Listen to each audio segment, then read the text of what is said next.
Hello everyone and welcome to the Smashi Business Show. Today is Monday, November 10, 2025 and I'm Abdul Majid Awan. And I'm Warid Badawi, and we've got a packed show for you today. First up, this was the biggest news of this week. Dubai has surpassed New York as the top destination for the global elite. The YouTube star Miss Rachel has canceled her New York Times subscription amid their leadership changes in the Middle East. And Bella Hadid has expanded her fragrance brand Ôrebella across the Middle East and has made some star-studded appearances in Saudi Arabia is to restrict its foreign property ownership starting January 2026. How was your weekend, Worth? Oh man, it was great. It was so You great. were working on the weekend? It was so, no, it was, honestly, I love being the weekend writer. Yeah. It's just, there's a sense of peace to it. There's a sense of like calm, and I feel like during the weekend, it's like peak creativity. I don't know how to explain it, but honestly, I really like it. No, but I think for some time it's good, I think. For some time, not forever. I don't know. To be honest with you, I enjoy it because of the fact that, you know what, Majid? It's like, even though you're at work, the spirit of the weekend is still there. Oh. You still feel like it's the weekend. Like, yes, Nice. I'm in the office, yes, I'm working, but it's like you can't take that Saturday and Sunday feeling away from me. It's not going away, and I really like it. It's like for the graveyard people like who work in the night, you can't, they work, they're like very habitual of it, but I think even then they feel a little sleepy, I think. Because Bilal, the guy who, he's transport manager and everything, he was telling me about one of his stories where he was working at the airport, I think Dubai airport, and he had a small accident, and my idea was like, yeah, I think the night is for sleep.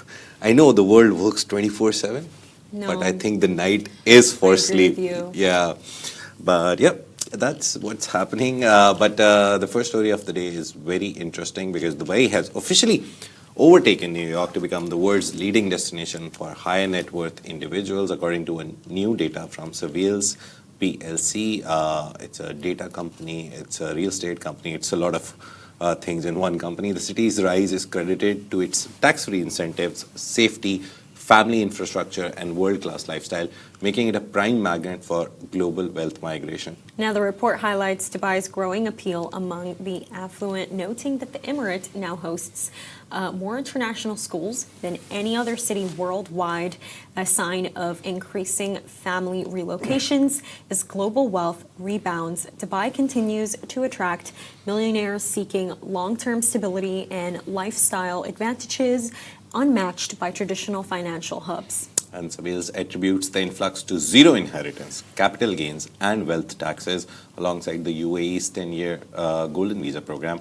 The policy has made Dubai particularly attractive to entrepreneurs, investors, and executives looking for both tax efficiency and security, cementing the city's reputation as the preferred base for international high net worth individuals. The report also reveals a broader shift in global wealth patterns. Traditional power centers like London and Hong Kong are losing ground to tech-enabled low-tax cities.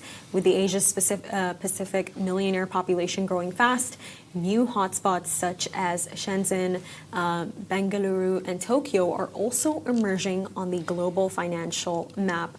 I think that with this entire story, Majid, I know that for some people it might just be a stat. You know, it might just be a stat of Dubai topping New York for the world's richest people.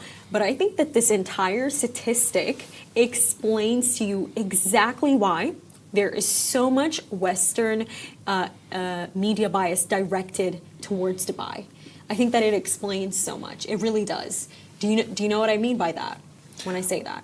Yeah, your point is right. I think personally, for me, when I look at the story, it's very simple. Dubai has become everything that everyone wants.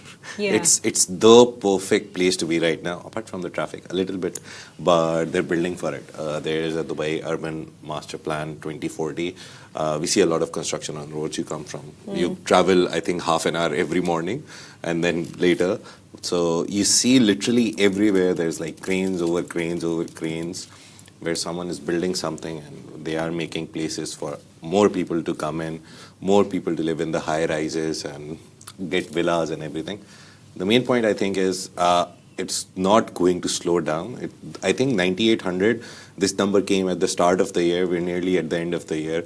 By now, by their estimates, I think it could have gone above 15,000 now. There's every day we've done so many stories on this guy is coming, this guy is coming, this guy has changed his domicile to Dubai, this guy has done this guy has changed his domicile. It's not only Dubai, to be honest. There is spillover effect towards Abu Dhabi as well. People are setting up their family offices there as well.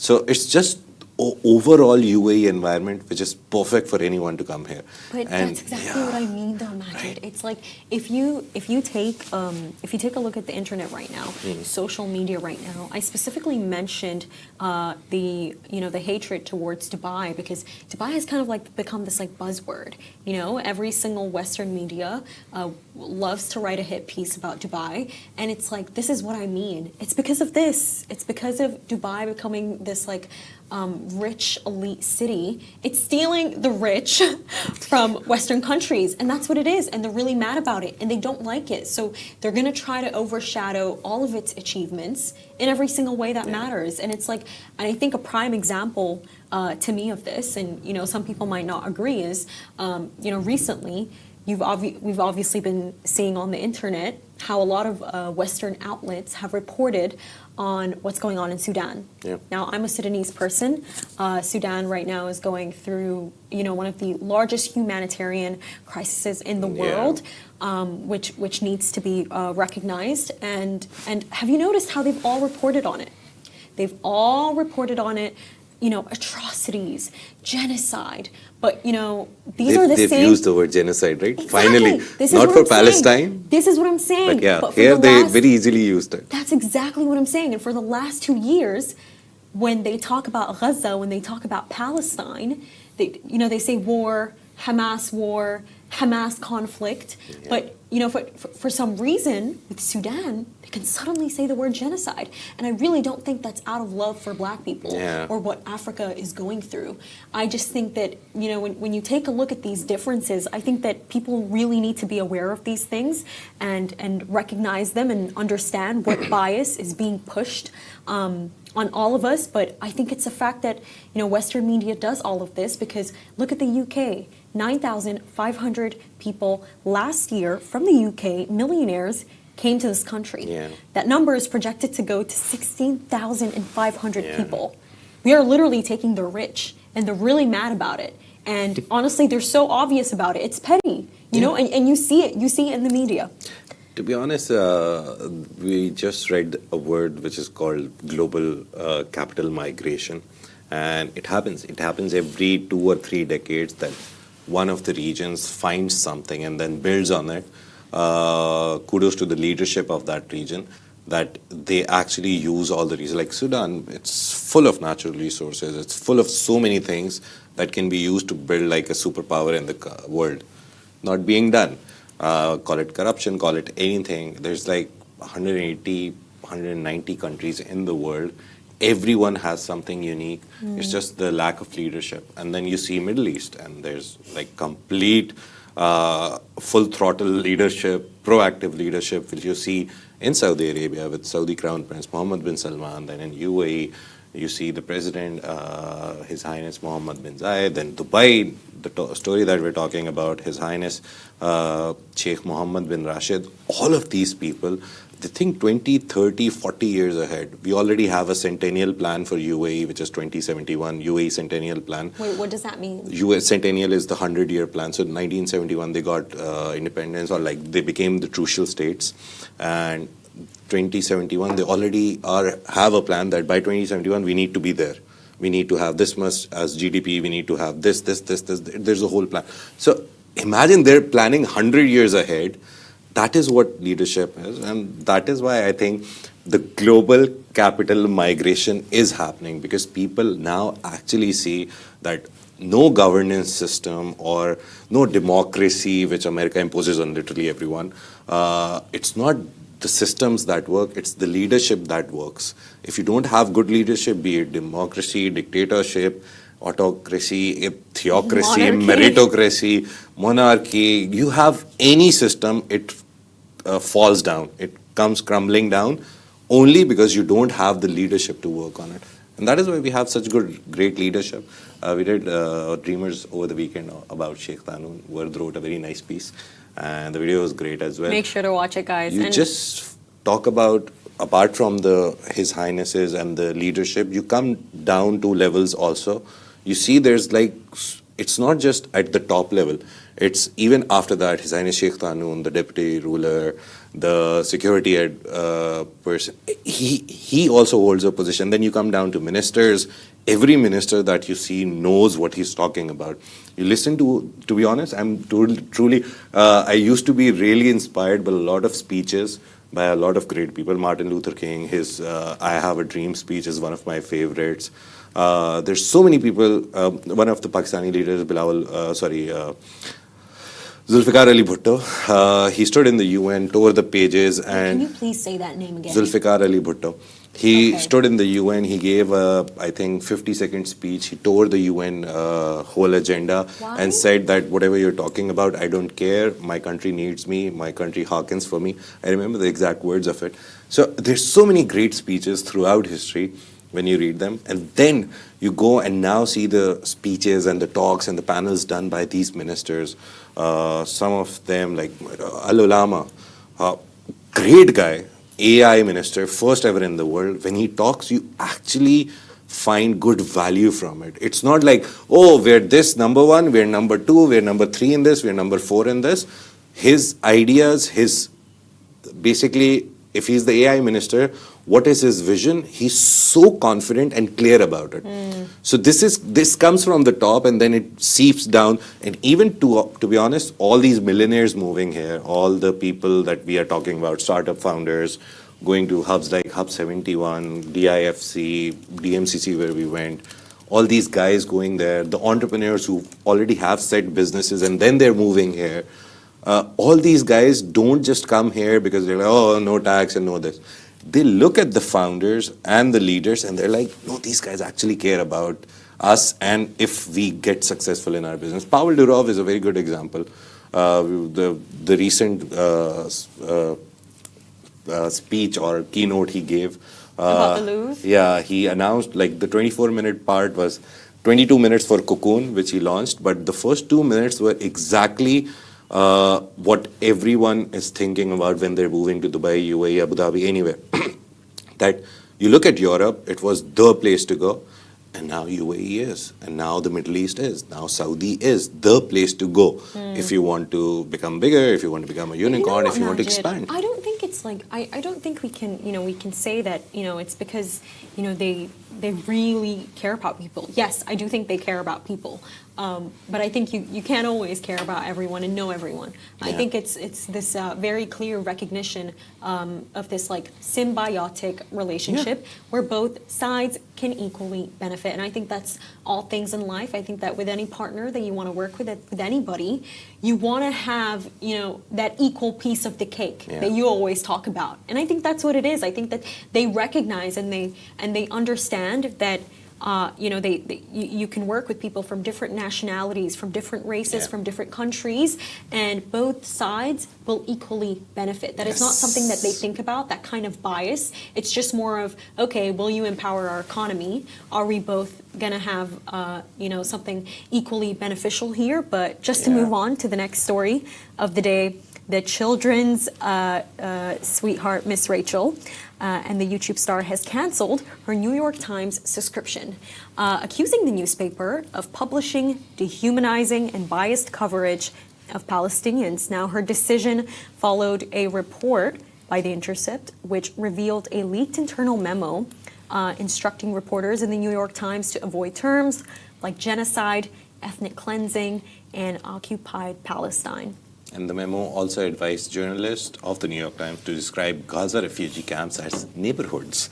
Weird. The revelation sparked backlash online, reigniting long-standing debates about Western media bias in Middle East coverage. The controversy comes as the New York Times names Christina Goldbaum as its new Beirut bureau chief, overseeing coverage of Lebanon and Syria.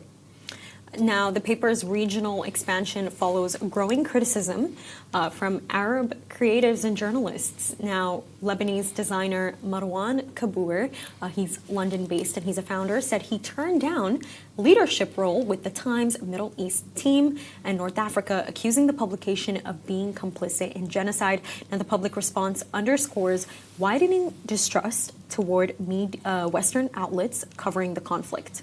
Internally, the New York Times continues to restructure its Middle East operation. It has not had a permanent bureau chief in Iraq since 2023 after Jane Araf's removal during an internal investigation. Araf said her dismissal stemmed from her defense of Iraqi staff facing unfair treatment inside the organization. As the New York Times rebuilds its regional teams, focus now turns to how the paper will restore credibility and trust in its reporting, with David Halbfinger continuing to lead the Jerusalem bureau.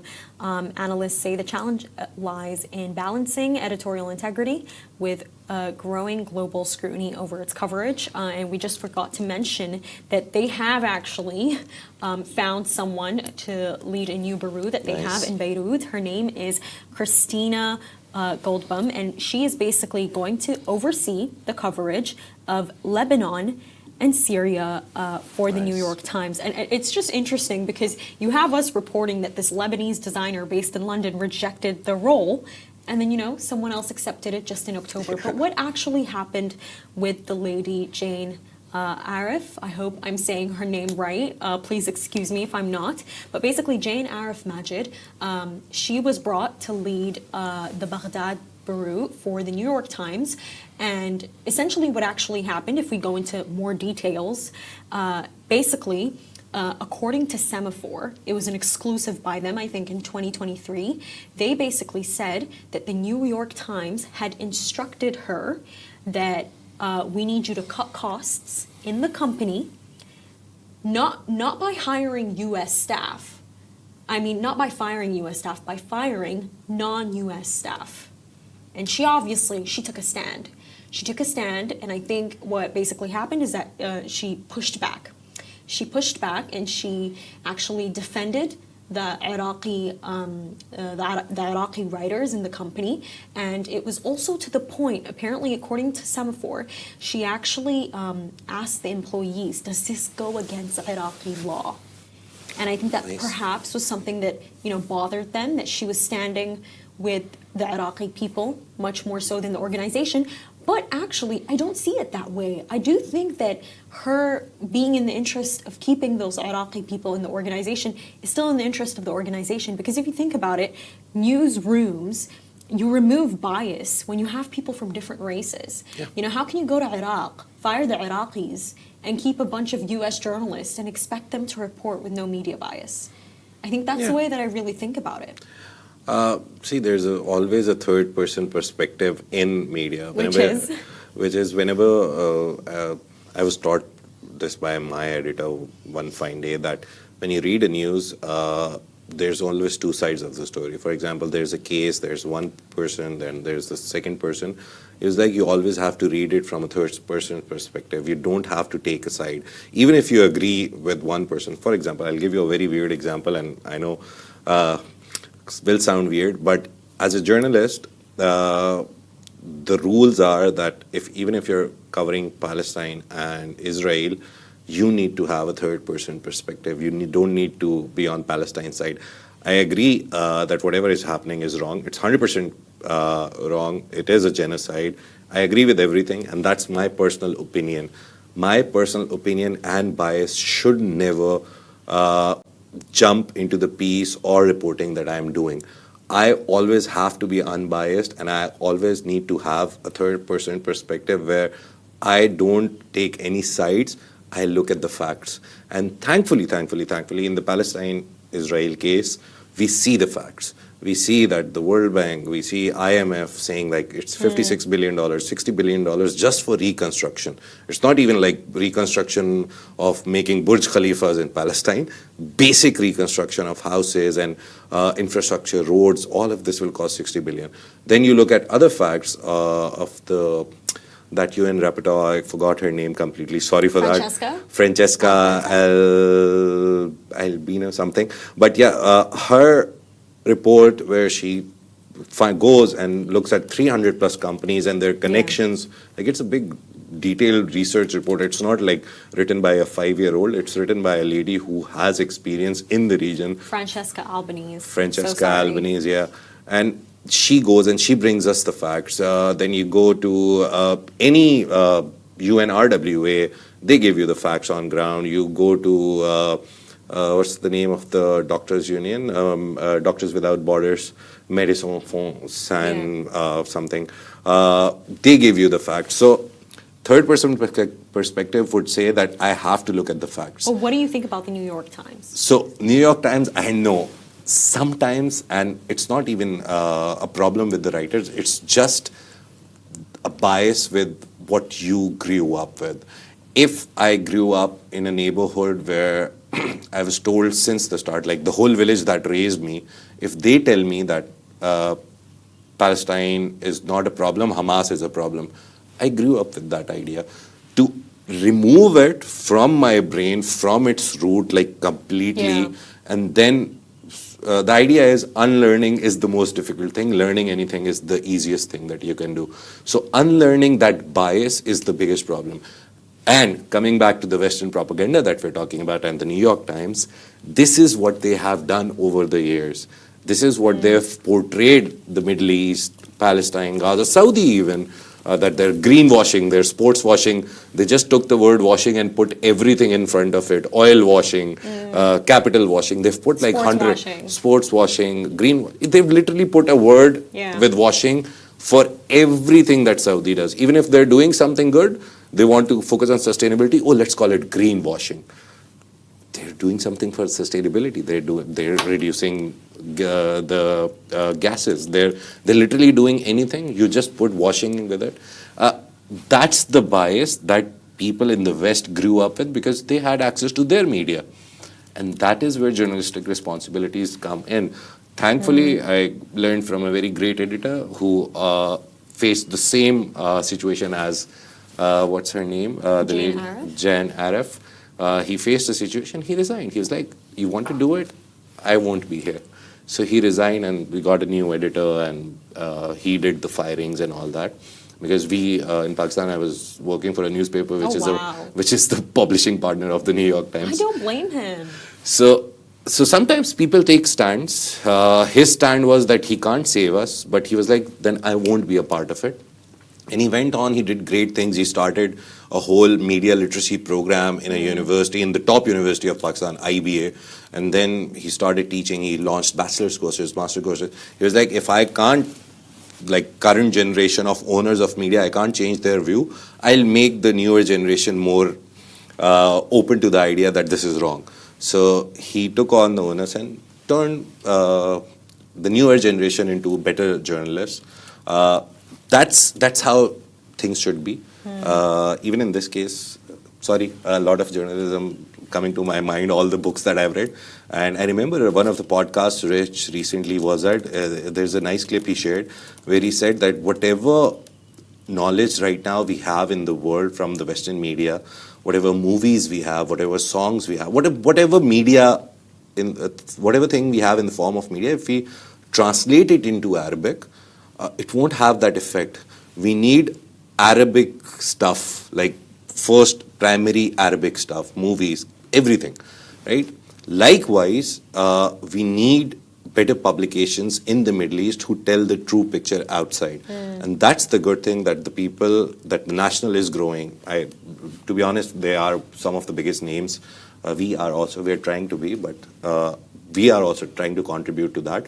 But the National, Khalij Times, Gulf News, Business, there's another one, we have so many business pages now, or we have so many news outlets, small ones, big ones. Love in Dubai is, to be honest, somehow a news outlet, a little tabloid, but it is a news outlet which throws out a good message for Dubai, right? Oh, Dubai, whatever you see, whatever you hear in the Western media, it's not true. This is the real Dubai. This is what we're showing.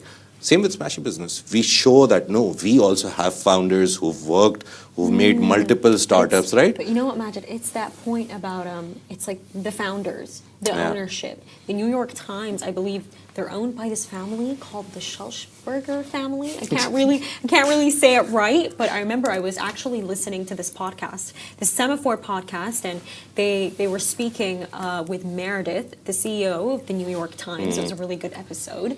And you know what she was basically saying? It was almost along the lines of we actually, we're one of the last organizations in the world that care about, the true content over actual monetization. And I just found that point here very interesting because how do you care? I think that these two things, they're equal. Monetization and how good the content is and how pure it is and how creative, these things are equal because how are you going to pay your writers if you're not breaking even? And this is such a problem, and I think this is why I bring it back to this point of ownership, Majid, because it's like when you see a bunch of these billionaires owning these newspapers, and perhaps they're not making that much money, but they're still pushing content out and they're still famous. Is it because of the fact that you have these billionaires who are just funding it and putting so much money in it? We saw how, it was reported by Al Jazeera that Michael Bloomberg allegedly donated over $4 million to stop Mamdani from winning in New York. So when you hear things like that, it's really interesting because do they really care about cost cutting when they have billionaires that are giving them so much money to go on for years and years and years? And I think that in the end, it really just comes back to pushing a certain message on the masses. And it perhaps influences our shopping behavior, influences our behavior in the economy. You go back to before we move to the next story. You go back to the original printing press by Gutenberg. It's a very famous story that everyone is told that before any form of leaflets or paper or any printing was there, the news spread through word of mouth.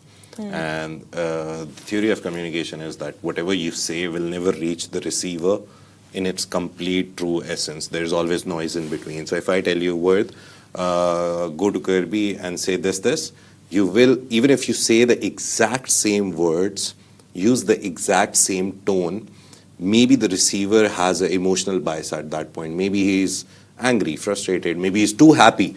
So it can be an emotional state. So there's a lot of noise in between. So the first time printed newsletters, which I call them newsletter, but they are pamphlets, they started going out, it was a way of controlling the conversation between the masses. Exactly. Yeah. So exactly even today, I know media is a big business. It makes a lot of money.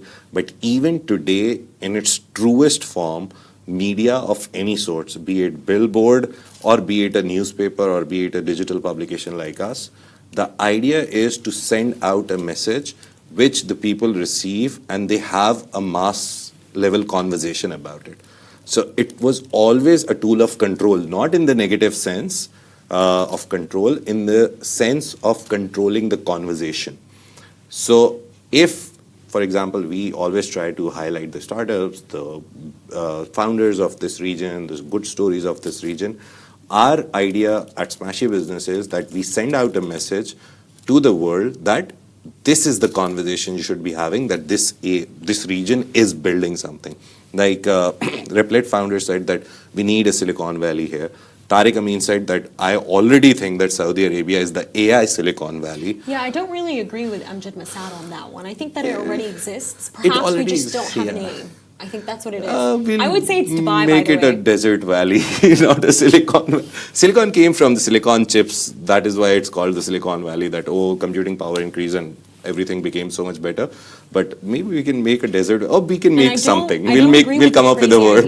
Did you see what he said, Majid, about how like in Silicon Valley they have these like crazy ideas of Sam Altman saying that we need to put chips into our brain? Yeah. I think that, look, I know that positives come with it, but we're never going to see something like that here. I don't think the Muslims will ever imagine something like that. To put chips in our brain, I don't know, that's the way that I think about it. I think that that's just too far, but to move on to our next story, and I think that this one is a really exciting one for pop culture in the region. Palestinian-American model Ôrebella Hadid has brought her fragrance brand Ôrebella to the Middle East marking its regional debut in Kuwait this week. So the alcohol-free perfume line's expansion is the brand's fastest growth phase since launching in May 2024, as Hadid connects her global beauty label to the region's deep perfume culture.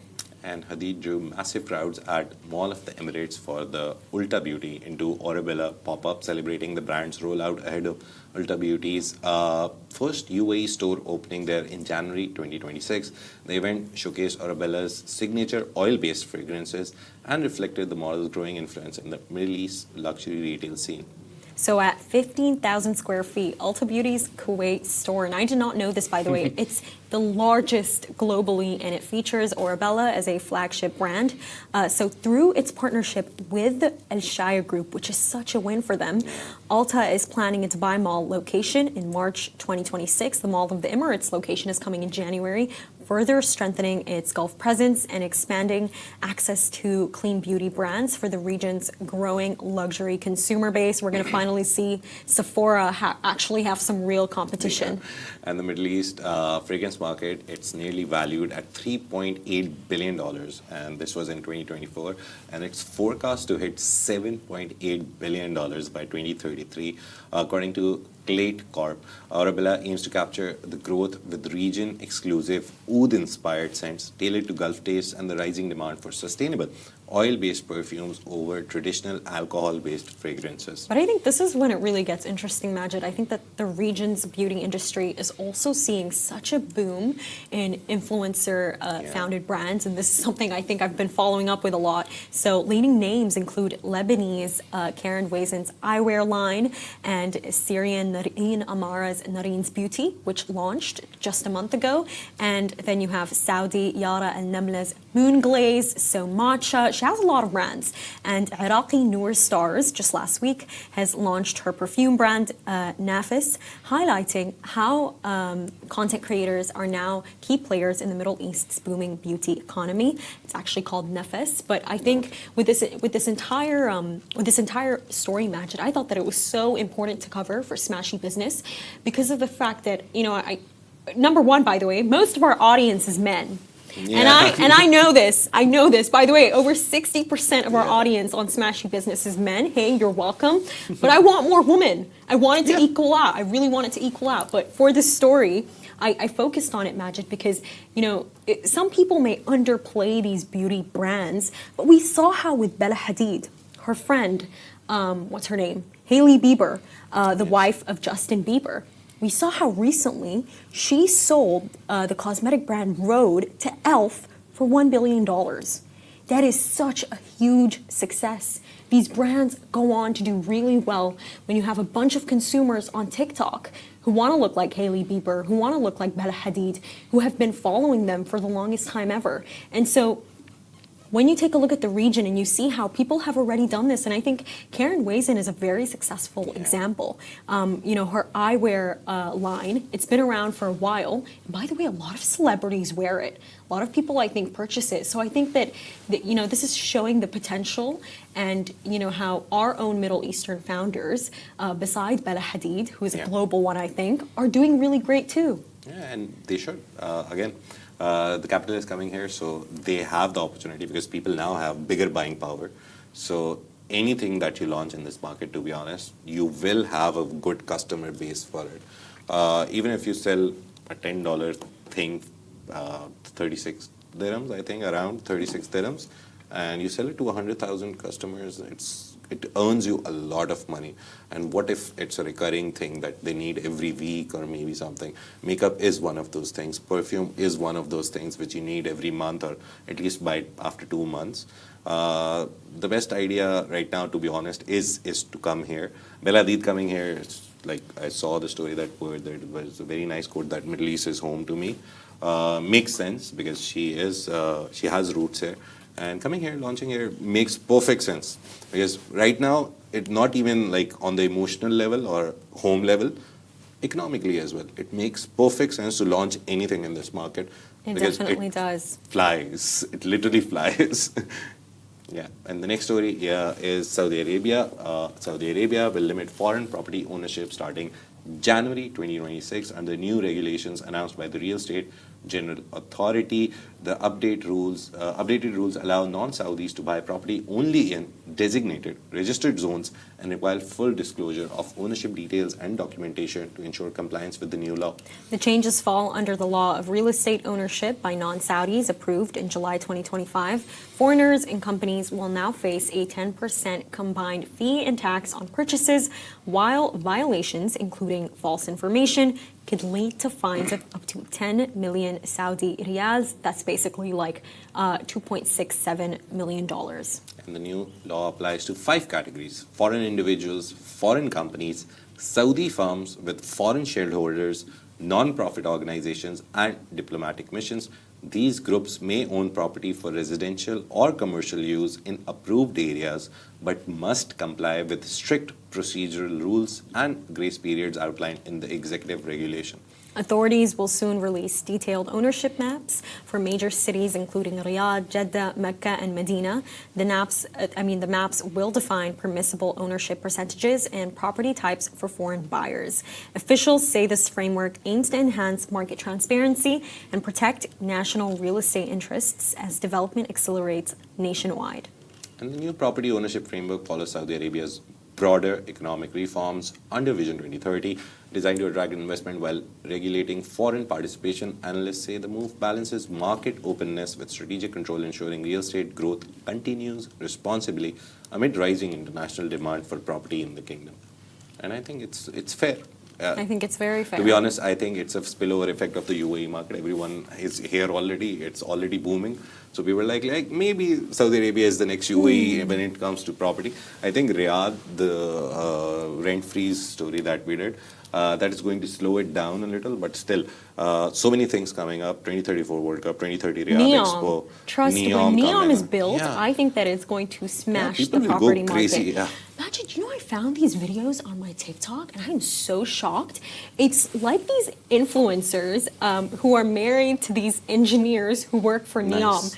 And they show up on my TikTok page, and they're living in these beautiful cubicles, and they're basically there with their husbands, and they're filming everything, and it looks absolutely beautiful. I think that when NEOM is built, contrary to what lots of you may think, I think it's going to be really successful. But Majid, I really want to discuss this piece. Did you see the Financial Times piece about NEOM?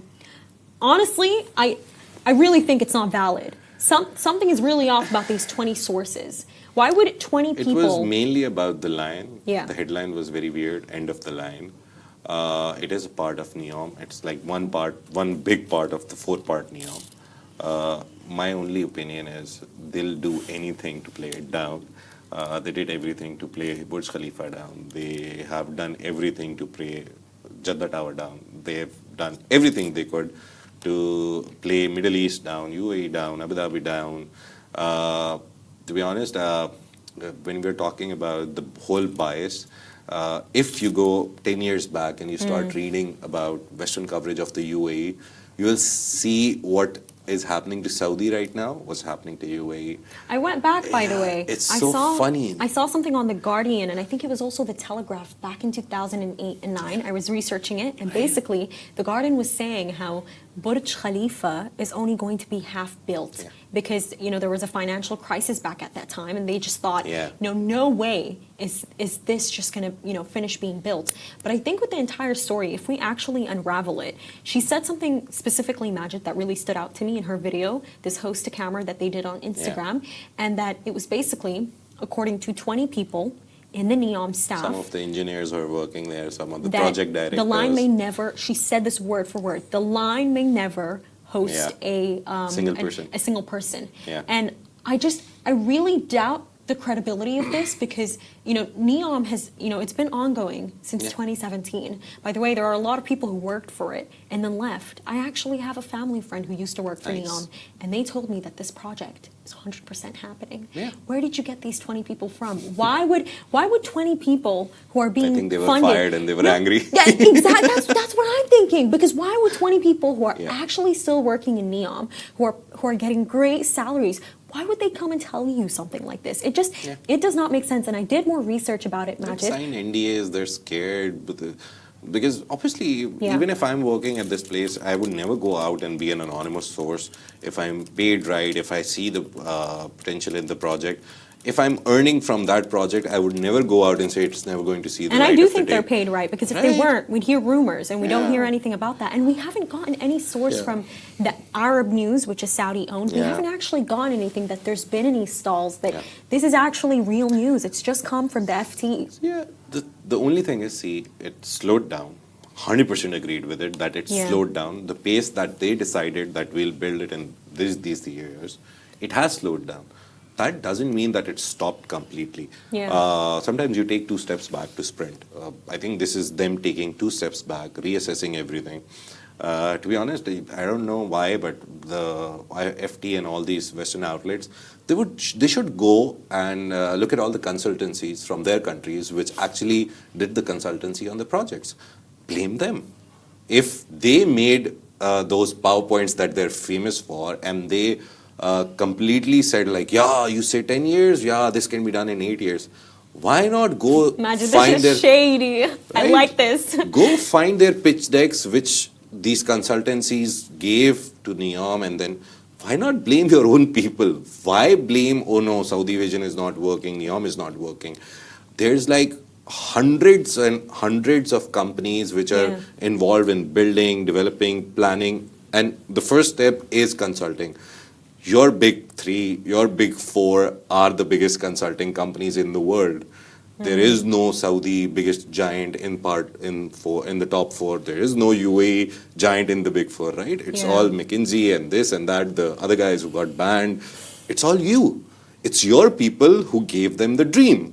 Because they came to you and they were like, okay, can we build it in 10 years? And you put up a whole PPT. Yeah, it can be done. Why? Because you got paid for that PPT.